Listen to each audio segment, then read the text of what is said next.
From the 1011 Now streaming studio, this is The Night Beat. Good evening, I'm Danielle Shenk with your headlines for Monday, June 2nd. The Douglas County Sheriff's Office says it will not release the full body camera video from the May 22nd shooting of 19-year-old Janidi Ibrahim. This comes after Ibrahim's family held a protest over the weekend demanding the footage be made public. The Sheriff's Office cites an ongoing investigation and state law for withholding the video, though still images have been released. Ibrahim was shot by Sergeant Jesse Ronk near 48th and Pratt after allegedly pointing a stolen loaded handgun at the deputy. All evidence has been given to the county attorney, who is reviewing the case before deciding on charges. Back in Lincoln, a woman originally charged with first-degree murder in her husband's death has been sentenced to 19 to 20 years in prison after taking a plea deal. Amanda Wright, now 42, pleaded no contest to manslaughter and was sentenced this afternoon. Prosecutors say she gave her 38-year-old husband a deadly mix of fentanyl and meth in August 2023 and failed to call 911. Wright wasn't arrested until April 2024. Meanwhile, another serious charge following a weekend crash in Lincoln. A 56-year-old man is accused of leaving the scene after a collision that sent another driver to the ICU with 6 broken ribs. Police say Ron Morales hit a car while turning near Normal and South Street Saturday afternoon, then drove home. Morales is now charged with failure to stop and render aid. His bond was set at $10,000.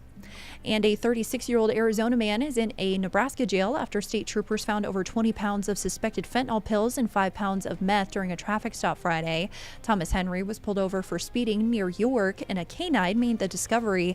Henry was arrested for possession with intent to deliver and is being held on a $150,000 bond. Speaking of the NSP, they're now under new leadership as Colonel Bryan Waugh was officially sworn in as the agency's 19th superintendent during a ceremony today. Waugh takes over for Colonel John Bolduc, who retired last month after turning 60. Prior to this role, Waugh served as a police chief in Kearney and spent 21 years with the La Vista Police Department. Now to the state capitol, where the 109th legislative session officially ended after 89 days, with over 700 hearings and 200 plus bills sent to the governor. Governor Jim Pillen praised the session during Sine, calling it an extraordinary success and highlighting key wins like the recently passed Stand With Women Act and efforts to address a $400 million budget deficit. But not all lawmakers share that view. And the theme that we saw this year was constantly walking back the voice of the people. Whether we're talking about minimum wage or paid sick leave or medical cannabis, we saw a number of bills this year that I think flew in the face of what the voters wanted. So there's still more work to do in January, but I think the last 6 months we did a lot of good work with the budgetary deficit we were dealt, trying to cut spending, trying to tighten our belts, just as Nebraska families do in their own household. While the session ends, senators say their work doesn't, spending the coming months meeting with communities before the next session starts in January 2026. Also at the state capitol, the gift shop is officially back open after closing during the pandemic. Located on the first floor of the South Wing, it now offers photo galleries, capitol ornaments, shirts, and more. A ribbon cutting is set for Wednesday.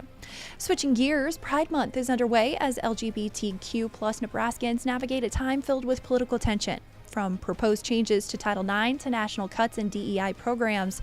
Now, despite the climate, advocates say visibility and safe spaces to be your authentic self are needed now more than ever. Letting people know that we're here, we've been here, we will always be here. Through LB 89, we will always be here. Through any of these other bills and harmful legislation, trans people will always be here.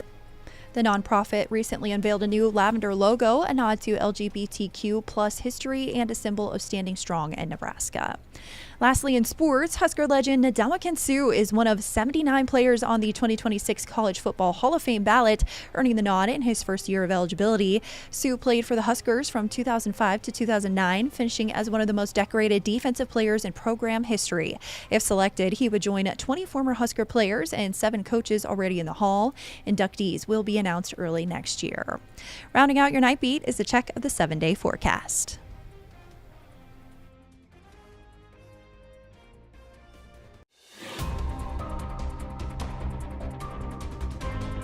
You've been listening to The Night Beat.